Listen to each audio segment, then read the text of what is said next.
Damos la bienvenida a este episodio muy especial de He Dicho, que circula hoy 25 de noviembre, Día de la Eliminación de la Violencia contra la Mujer, en memoria de las hermanas Mirabal, Día Internacional. Y qué no mejor invitada que la pedagoga Mari Cantizano. Antes de comenzar el espacio, dimos, ¿verdad?, una revisión a todo eso que es tan importante para Mari, como es la alegría, la felicidad, la transversalización del enfoque feminista en la pedagogía. Así que, Mari, muchas gracias. Hola, buenas tardes, buenos días, No, buenos todo. eso es lo bueno de la internet, que nos ayuda en la ubicuidad. Quizás lo esté y sea este episodio muy importante para alguien que esté sumido en una situación de violencia, una mujer, Sí, una niña, sí. un adolescente, o quizás va en el metro, si funciona, ¿verdad? Camino de regreso a la casa y Pero también la puedo gracias, escuchar. gracias por esta oportunidad que me das, tan importante hablar de violencias con S al final, en plural.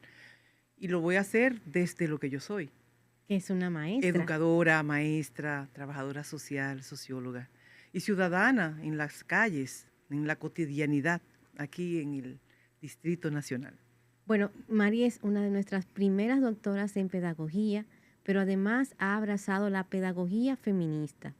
Es también la presidenta de la Fundación Educación Espejo y además tiene una amplia trayectoria en lo que son los estudios de género y también para la prevención de las violencias hacia las mujeres, las niñas y adolescentes. Sí, recuerdo que, bueno, aprovecho es una preocupación que tengo desde siempre, este tema de la violencia y la construcción de identidades. Por eso, hace ya 2 años, un año, la puesta en circulación de un ensayo Exacto. que tiene que ver con la construcción de la identidad personal hacia la identidad docente. Un poco para conocer quiénes son las maestras, quiénes son los maestros, quiénes somos las maestras, me incluyo, en esta formación, en esta construcción de nuestras identidades. Y muy importante, como estamos en esta parte de, vamos a decir, de presentarte a nuestra ciberaudiencia, si hoy existe Ciudadanía Fémina, si hoy existe He Dicho, ha sido gracias al acompañamiento total y muy crítico que nos ha dado siempre la doctora Mari Cantizano, por lo cual estamos muy agradecidas. Sí, se aprende a ser crítico, a tener esa mirada crítica, a ese enfoque como nos establece el sistema educativo, los fundamentos del currículum dominicano, de hacer educación, de desarrollar los programas educativos desde los enfoques sociocrítico, histórico-cultural y constructivista. Es crítico en el sentido de ver la realidad, de contextualizar, de conocer real y efectivamente qué pasa en los Exacto. entornos individuales, pero también en los entornos colectivos. Y ahí no hay manera de darle la espalda a una situación de violencia en la que vive la República Dominicana, o vive cada contexto, el entorno de los centros educativos. No me quiero solamente circunscribir a los entornos educativos, sino porque el sistema, y puedo empezar diciéndote y Claro. compartir con las amigas y los amigos que estamos hablando de una violencia estructural. Sí, eso ¿Y te qué iba a es decir. esto de violencia estructural? ¿Qué Me es? parece que, bueno, hablar de violencia estructural es hablar de un sistema que ahora mismo nosotros lo vemos con inseguridad ciudadana, con falta de acceso a los bienes, derechos fundamentales, a los servicios fundamentales, con difícil, un difícil acceso a los bienes de consumo básico, con una dificultad en términos de servicios de salud, con una limitación a todo lo que tiene que ver con recursos medioambiental. Entonces, hay una situación más allá, en términos culturales, de unas prácticas Violentas, ¿no? violentas, culturalmente hablando, que no simbólicas, invisibles. Y tú dices, pero yo no lo veo. Pero sí, yo veo la falta de respeto, la falta de voluntad política a que las leyes, en el caso que existan, se apliquen, a que los convenios, como es este país signatario de tantos convenios que Belén do tienen que Pará. ver. Sí, ese es uno de ellos, pero que tienen que ver con el respeto, los objetivos de desarrollo sostenibles, por ejemplo, sobre todo los que tienen que ver con la violencia y con la dignidad, en contraposición a la mujer, a las niñas, a las adolescentes. Realmente es una práctica que es lamentable lo que estamos viviendo en República Dominicana. Es una violencia que, bueno, vamos a entrar en conversar cómo enfrentamos, pero no enfrentar en el sentido de que es un ring de boxeo, Exacto. aunque pareciera que es un ring de boxeo ante la indiferencia gubernamental, y me atrevo a plantearlo de esa manera, de la situación que viven las mujeres y cómo después hay respuestas que se aproximan de manera que rozan quizás esas atenciones, no para enfrentar la violencia. Lo que queremos es erradicación de las violencias en República Dominicana. Así es. Y una manera de poder comprender esta situación que es estructural, que abarca, como has explicado magistralmente, diferentes contextos, es que podamos explicarle a quienes nos escuchan cuáles son esos tipos de violencias que pueden y que visualizan y se viven cada día en la República Dominicana. Mira, desde las prácticas culturales, de esa violencia estructural que tiene una manifestación cultural significativa, podemos ir apreciando, y hemos vivido, 9 de cada 10 mujeres han vivido algunas de estas violencias. Hablamos de violencia física. La violencia física, el maltrato, los golpes, los empujones, las tiradas de pelo, las cachetadas, e incluso el manoseo, que entra en la violencia sexual, en la parte de acoso. Pero hablamos también de esa violencia verbal que transversaliza la violencia física, porque mientras están agrediendo a las mujeres, nos agreden con palabras que Agresivas. marcan de manera ya psicológica. Entonces, la violencia psicológica, estas 3 violencias van de la mano. Claro. Vamos hagamos el ejercicio, invitamos a que hagan el ejercicio las mujeres que están conectadas con esta emisión. La violencia económica. La violencia, exactamente te iba a decir, y la patrimonial también. La violencia patrimonial, la violencia racial, en un país racista, en un país que las mujeres mulatas se consideran, se ven blancas, pero las tratan de una forma discriminada.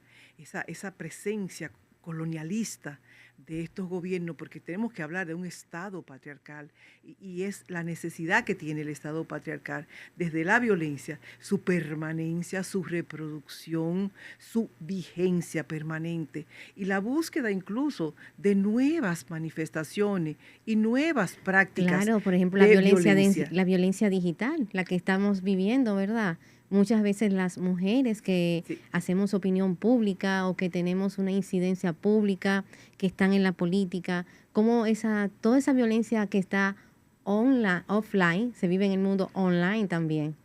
Perfectamente, así se viven esas violencias digital, pero además, cuando llegamos al extremo de esta violencia, que son los feminicidios, Eso te iba a preguntar.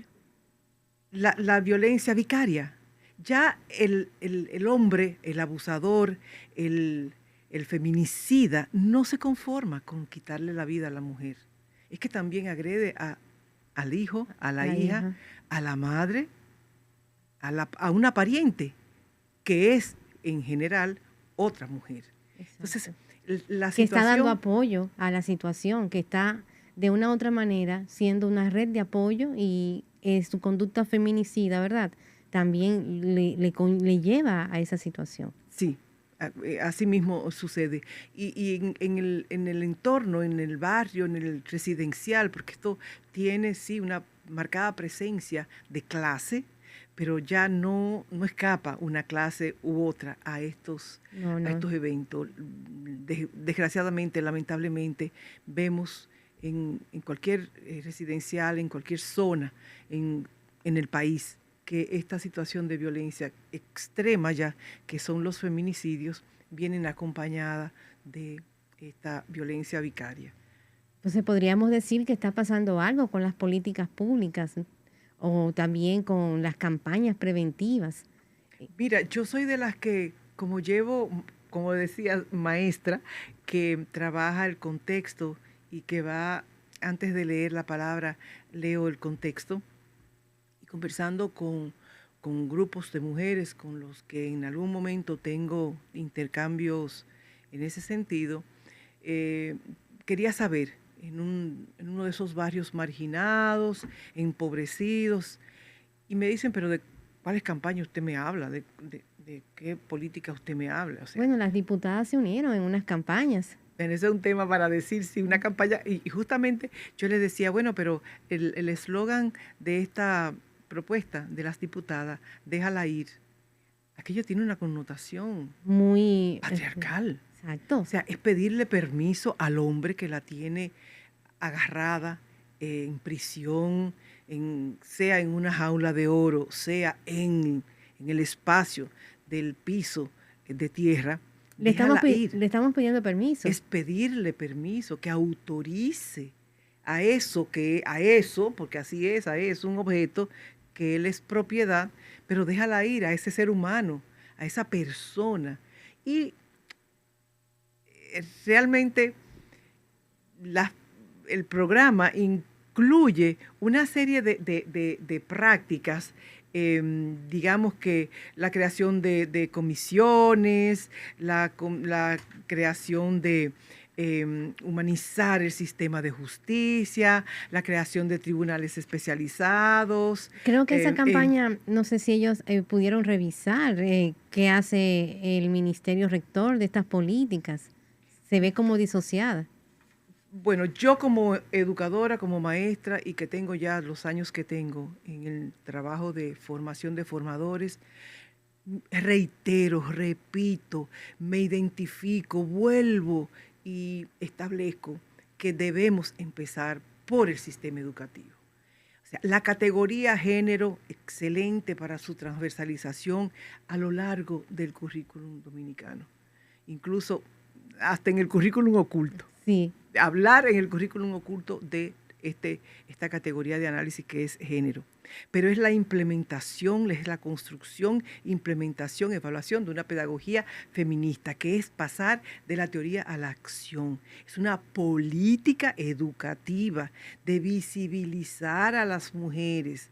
Y esa visibilización de las mujeres, ¿de dónde empieza? ¿Desde dónde yo la hago? Desde lo más cercano de mí, que soy yo misma, que es mi autobiografía. Yo tengo que entenderme, verme, conocerme, reconocerme. ¿Quién soy? ¿Qué he vivido? Entonces, en la formación inicial docente, es interesante, es necesario, es más, es impostergable partir desde la formación inicial docente, porque maestros y maestras somos corresponsables del desarrollo y de la construcción durante 12 años mínimo. Si este es el primer grado del nivel inicial hasta el bachillerato, somos corresponsables de la formación de una ciudadanía determinada. Claro. Y esa ciudadanía determinada tiene que reconocerse visible para las mujeres, incluidas para las mujeres, con voz propia, las mujeres, libres de todo tipo de opresión, aceptada en su diversidad, incluyendo la diversidad, la orientación sexual. Es fundamental, de verdad, que empecemos por el sistema, por el propio sistema educativo, que debo decirte y decirles, es una autoviolación, porque está en los fundamentos del currículum. Los fundamentos del currículum establece, pero ¿qué pasa? Que es la práctica de esta sociedad, este sistema neoliberal, patriarcal, que coopta terminologías, enfoques, propuestas de educación emancipadora, liberadora, revolucionaria. Por eso hablan de lo histórico-cultural de lo sociocrítico. Si es lo sociocrítico, empecemos por tomar el proyecto de la Cámara de Diputados y Diputadas y entrar con una mirada crítica. ¿De qué se trata? Desde el primer eslogan. Y atreverse a plantear como eslogan, déjala ir, es una señal de que algo no anda bien, de que faltan elementos por conocer. Exacto, en las mismas personas que están llamadas a impulsar o a legislar sobre políticas públicas. Que además de la educación, de que de una vez por todas podamos tener un currículum educativo inclusivo, visto desde la mirada, ¿verdad? También de la pedagogía feminista. ¿Qué otra recomendación haces ante esta gran ola lamentable de feminicidios en nuestro país? Bueno, esto transversaliza todo lo que vamos a hacer, este tema de la educación, pero yo pienso que las casas de acogidas, las voces desde los espacios de los medios de comunicación y las redes, eso urge también esa mirada desde las artes, espacios artísticos, porque ¿qué pasa? Toquilla ha resultado ser la formadora de los derechos sexuales y reproductivos. De alguna manera me podrían acabar con esto de lo que estoy diciendo, pero es que debemos entrar a hablar de lo que ella plantea y que en la escuela no ha habido manera de entender que la educación de los derechos sexuales y reproductivos es necesaria también. Pero necesitamos la interconexión de los espacios justicia, salud, educación, ministerio público. O sea, ante el silencio, entonces es un artista que toma la delantera para educar de manera, vamos a decir, de educación sexual integral a nuestras adolescentes, a nuestras niñas. Lamentable o no, no estoy diciendo que sea bueno o malo, estoy diciendo que como las escuelas no han entendido, no ha habido esa voluntad de la planificación, la elaboración de contenidos en materia de los derechos sexuales y reproductivos, es que 1 de cada 5 adolescentes aquí está embarazada, un 18% en lo que va de año. Estamos hablando de adolescentes embarazadas, ya no solo de 15 a 18 años, estamos hablando de niñas de 12 y 13 años. Que constituyen en verdad violaciones. Sí, y abuso porque son hombres, son adultas, las personas, los hombres son adultos que abusan de estas niñas, pero no hay hay una conformación de mesas y hay una ruta trazada de qué sucede desde que se conoce en la escuela que hay una niña embarazada o un niño que tiene una niña embarazada, porque eso también sucede, que no se sigue la ruta. Y muchas veces por declaraciones, por testimonios de directoras, de maestras, te dicen, mira, es que los papás y las mamás, sobre todo las mamás, quieren que eso se quede callado y lo ven como una forma como una manera de ayuda económica. Exacto. Pero no hay una participación del Ministerio Público ni de Salud Pública. De manera coordinada. Está en los papeles, está escrito, está creado, esas mesas provinciales, esas mesas locales. Hay una asociación de padres, madres en los colegios, pero nada de eso es trabajado en esos espacios. Entonces, eso también sería un paso para avanzar y que es un estilo de educación informal, diferente en el caso de la escuela, que serían contenidos con esta práctica desde la pedagogía feminista. Algunos poderes fácticos no entienden la importancia de una educación sexual integral con la prevención del acto cúlmine de la violencia de género que estamos viviendo las mujeres, que es el feminicidio. Como especialista, como experta, haces también un trabajo etnográfico, vas a las barriadas, vas vamos a decir, a los campos y hablas con las mujeres. ¿Qué relación es que existe de tener una educación sexual integral y poder, de una manera u otra, erradicar el feminicidio? Una relación bastante clara, porque es que si no llega por las escuelas, pudiera llegar por otros espacios, pero tampoco sucede. Y esas campañas publicitarias como me dicen este grupo de mujeres con las que yo vengo trabajando, no llega a su sector. Sí llega la promoción de bebidas alcohólicas, Que sexualiza, ¿no? que sexualiza Completamente. completamente, y la vestimenta, La y música, la música, la moda, digamos, el embellecimiento, porque hay un embellecimiento que cosifica a la niña desde temprana edad. Las niñas, ¿verdad? Con esta ropa pegada, ajustada, pueden ponérsela. Mi cuerpo es mío, conmigo me basto y no me sobro, pudieran incluso decir, pero es que cosifican. cosifica. Es de manera imaginaria, simbólica, un objeto del deseo desde muy temprana edad. Y la experiencia que yo he tenido acompañando algunas familias con niñas de 12 años embarazadas.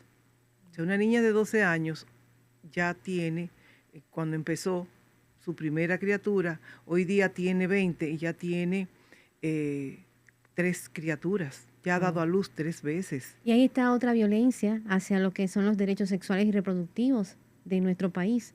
Un código penal ya aprobado que entrará en vigencia, que deja de lado las tres causales. Deja de lado, sobre todo, y los espacios, las personas menos favorecidas o más sometidas y, digamos, llevadas al final de sus vidas, es el aborto en los espacios, en los barrios empobrecidos, porque el aborto inseguro afecta a esta población. Quienes tienen dinero van fuera del país, e incluso aquí mismo parecería que tienen la posibilidad de alguna manera u otra trabajar, hablar, dialogar, convencer, y no corren ese riesgo de muerte que corren las niñas, las adolescentes en esos barrios empobrecidos, y las muchachas adultas también. O sea, Claro, es sí. un asunto de mi derecho a decidir. Sí. Y como dice una compañera que en algún momento nos acompañó aquí, una feminista franco-colombiana, Ay, Florence sí, Toma, mamá. que decía que ella no conoce ninguna mujer que haya quedado embarazada para abortar. Entonces, eso no sucede de esa manera como lo quieren pintar, y entra esa violencia cultural en un espacio de socialización que son las iglesias, de manera simbólica. Fíjense todo lo que ha sucedido con Ujú. esta decisión del Tribunal Superior Constitucional, que despenaliza el derecho a una orientación sexual en las filas de policías, En el ejército en el dominicano. ejército. Entonces, caramba, con todo lo que está pasando en el país, con todas las situaciones de empobrecimiento, la Iglesia Católica y otras iglesias más se han manifestado, han dado declaraciones, no así ante los feminicidios, no así ante los desastres de medio ambiente, no así ante la carestía de la vida, no así ante el desenfreno de esta circulación. Llama mucho la atención que se prepare, y eso es violencia. De una manera u otra, eso es violencia, y las iglesias animan esa violencia. Esa Es- es mi lectura. claro. Podríamos decir que se ejerce entonces una violencia simbólica. Pero también en estos días hemos estado observando una jueza que va a una evaluación y termina siendo señalando como que no era capaz, ¿verdad? Vemos también periodistas que dan una opinión y también se vierte mucha opinión en contra. Las mismas ministras que tenemos cuando hablan, también se les refuta. Esa violencia institucional también es un tipo de violencia. ¿Cómo tú la valoras actualmente, Mari? Eso es pésimo, eh, eso es horrible. Y se aprecia que cada día está más reforzada este tipo de violencia, estas prácticas. Son prácticas que discriminan, son prácticas que ponen obstáculos, son prácticas que limitan, desprecian a la persona humana que es la mujer. es demasiado em, indecente. Es Podríamos, indecente, pero sí. también es demasiado indecente. Con decir indecente bastaría, pero quiero hacerlo todavía más fuerte, porque las, la jueza Pilar, la magistrada Pilar, ella ha expresado de manera pública lo que Ujú, ella ha vivido y exacto. ella tiene las evidencias desde su experiencia en esa posición que ella desempeñaba, contrario a la evaluación, a lo escrito en la evaluación. Y yo te voy a ser sincera, yo la verdad es que veo la conformación del consejo y Ujú, digo, pero bueno, ahí hay personas que yo realmente ujú. me llama la atención, porque su práctica no ha sido desde La la justicia mismo, justicia, desde el conocimiento del del sistema, proceso. y están ahí tomando decisiones. Y tanto que se habla de cambio, tanto que se repite el cambio, pues, Pero esos cambios son cambios de fondo y no estos cambios de cara. Entonces vemos que estamos en la misma sí, pero sintonía. es sintomático, vamos a decir, salvando las diferencias de las personas, que a doña Miriam le pasara lo mismo y también a Pilar, en un sistema que es el llamado, ¿no? A ofrecer una justicia igualitaria. Entonces, por eso te preguntaba sobre esa violencia institucional que también tienen esos estamentos. Ese es el resultado de una educación que han recibido todas estas personas que tienen que ver, todos los hombres.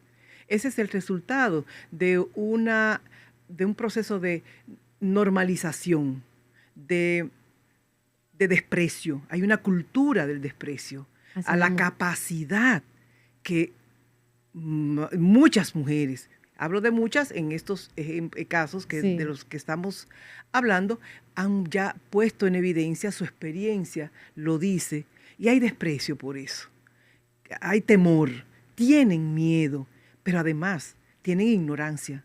Tú sabes que yo, en términos políticos, porque hay una violencia política también También muy eh, marcada. marcada, también indecente. Y yo digo que debería requerirse que cualquier persona que vaya a representar en, en las elecciones, a través de las elecciones, que asuma la representación en la Cámara Alta y Baja, en el Ejecutivo y en el Judicial, deberían hacer constar que tienen una formación en género y en feminismo, porque la verdad es que se desborda la ignorancia y la ignorancia es muy osada y lo hemos vivido, pero además de que es osada, la ignorancia daña y mata.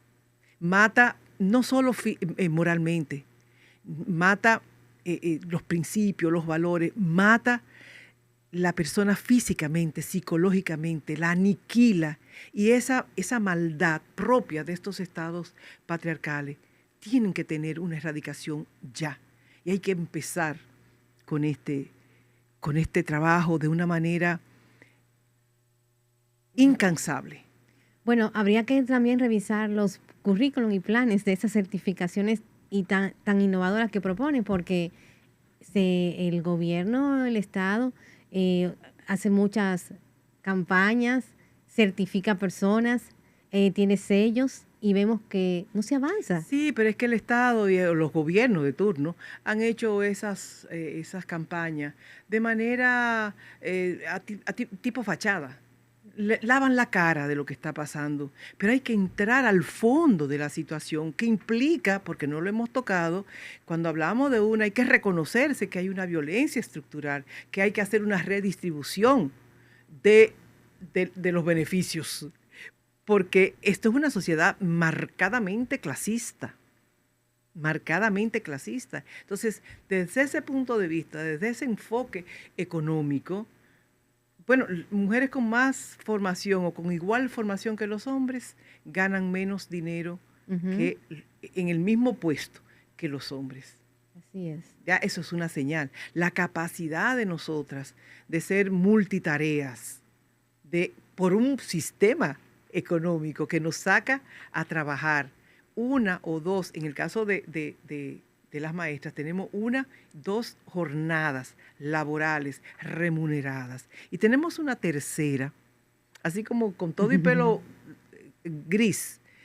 Volvemos a la casa a hacer la jornada que no es remunerada y Exacto. no termina por ser reconocida. Y es el trabajo del hogar, el cuidado de la salud, de la higiene, de la alimentación, de todo. Eso es una tercera jornada. Y para sobrellevar esto, es mucho lo que tenemos que hacer. Mal pagadas, agotamiento físico, no las intenciones de no dejarnos hablar, de no visibilizarnos, de eliminar nuestras voces, no más.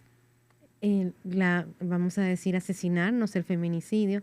¿Qué balance encuentra este 25 de noviembre a nuestro país, a la mujer dominicana? Bueno, esto que tú acabas de decir, me encantaría, así como otras personas también desde la educación, quisiéramos hablar en términos estadísticos. Pero aquí hay una dislocación, digamos, de estadísticas para hablar de los porcentajes de niñas abusadas, los incestos, digamos,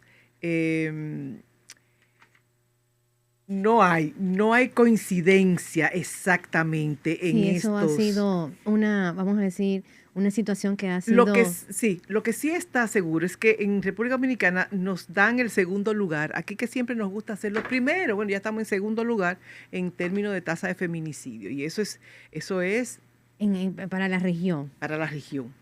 Y hay una sección cada 3 meses, 4 meses, de Margarita Cordero. Ellas se llamaban, que es publicada en un periódico, y ella hablaba de que al finalizar julio, hablaba ya de 35 feminicidios. En este año. En este año 2025. De 31.908 denuncias. De esas 31.908 denuncias, 10.253 violencias de género física y verbal. 1.000 denuncias de agresión sexual. 583 de violación sexual. 438 denuncias de acoso sexual, 257 de incesto. Esto es un escándalo. Margarita Cordero, que es una pionera del periodismo dominicano y que ha estado siempre Una en defensa feminista de ese periodismo dominicano. Y estas son cifras muy sintomáticas que nos refieren a la educación, ¿verdad? Y esto es a julio de 2025. Nos queda todavía este segundo semestre que estaríamos conociendo en las próximas semanas de su trabajo sistemático.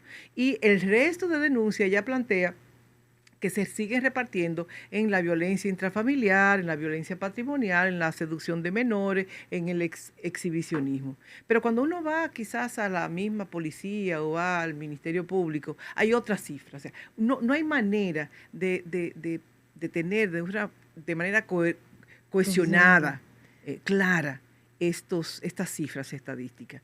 Lo que suma más para la definición de políticas y el diseño y el desarrollo de programas. Eso es necesario, que el dato se pueda hacer un dato cohesionado. Es que si no, no se puede trabajar de oídas. Es una práctica que muchos gobiernos han tenido, que trabajan de oídas y de inmediatamente un programa y de inmediatamente unas decisiones, cuando todavía aquí se está esperando la aprobación de esa ley integral de violencia. Pero como aquí las leyes se toman, si no son de banca, si no son de día de la caña o día de la yuca, no sé, fechas que tú dices, bueno, pero esos son los proyectos que muchas veces conocemos. No, bueno, el Código Penal, ¿cuántos años duró? Bueno, duró más de una década, más de 2 décadas. Entonces, estamos esperando esta aprobación. En conclusión. Bueno, ¿me vas a dar tu dicho? Claro, mi dicho es: con voluntad política, desde el sistema educativo, entre otros, es posible la erradicación de la violencia contra las mujeres. He dicho. Muchas gracias, Mari, y a ustedes que nos escuchan, que nos están viendo, que nos siguen. Agradecemos que nos acompañen en este He Dicho especial que conmemora la memoria de las hermanas Mirabal en el Día Internacional de Erradicación de la Violencia contra las Mujeres. Ya saben que estamos en Spotify, en la plataforma de Ciudadanía Fémina y en El Nuevo Diario. Gracias, Mari. Gracias por escucharnos. Gracias. He dicho.